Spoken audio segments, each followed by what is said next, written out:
Assalamualaikum warahmatullahi wabarakatuh. Nama saya Fatin Amira Balkis binti Zamri. Pada kali ini saya akan berkongsi bagaimana pendapat saya tentang TPAC dan SAMR dalam PDP, khususnya untuk subjek PSB. Okay, bagi pendapat saya untuk TPAC ni, dia merupakan kerangka model ataupun framework yang menggunakan tiga komponen utama. Yang terdapat tiga komponen utama iaitu teknologi, pedagogi dan juga konten. Jadi ketiga-tiga komponen ini saling berhubung kait, yang mana dia akan membawa kepada integrasi teknologi yang berkesan. Kemudian ia juga dapat menggalakkan pembelajaran dalam kalangan murid, dan akan dapat diimplementasikan teknologi yang strategik serta boleh diaplikasikan setiap hari ataupun secara berkala. Bagi SAMR model pula, ia merupakan sebuah model yang digunakan setelah teknologi itu berkembang dari semasa ke semasa. Yang pertama sekali iaitu substitution. Substitution ni maksudnya teknologi tu sebagai substitute ataupun pengganti, tapi function dia masih tetap sama sebelum teknologi ada.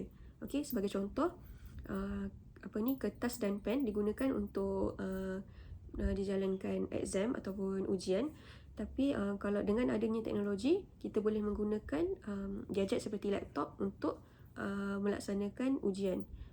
Fungsi dia sama untuk exam, ujian, tetapi dengan teknologi, dia ada teknologi sebagai pengganti. Yang kedua iaitu augmentation. Augmentation ni maksudnya teknologi ni sebagai substitute, tetapi terdapat sedikit fungsi yang ditambah baik. Kemudian modification iaitu pengubahsuaian.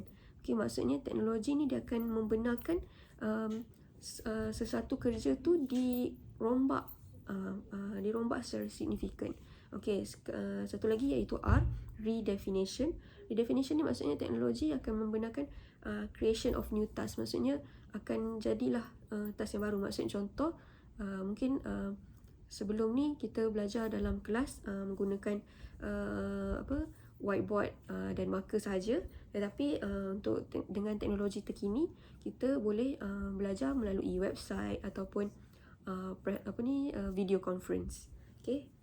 Itu untuk SAMR model. Saya ambil contoh satu subtopik dalam PSB iaitu tajuk warna asas dan warna sekunder. Sebagai contoh, untuk menggunakan TPAC dan SAMR model ni, saya mula-mula sekali saya akan tanya kepada murid satu pertanyaan yang boleh membuka minda mereka. Sebagai contoh, soalannya, mengapakah kebanyakan restoran-restoran fast food ataupun makanan segera dicatkan dengan warna kuning dan merah? Kenapa? Jadi di situ murid akan berfikir, kenapa kebanyakan fast food restoran macam KFC, McDonald dan sebagainya tu kebanyakannya berwarna merah dan kuning, warna terang. Jadi mereka akan berfikir dengan lebih kreatif dan kritis lah.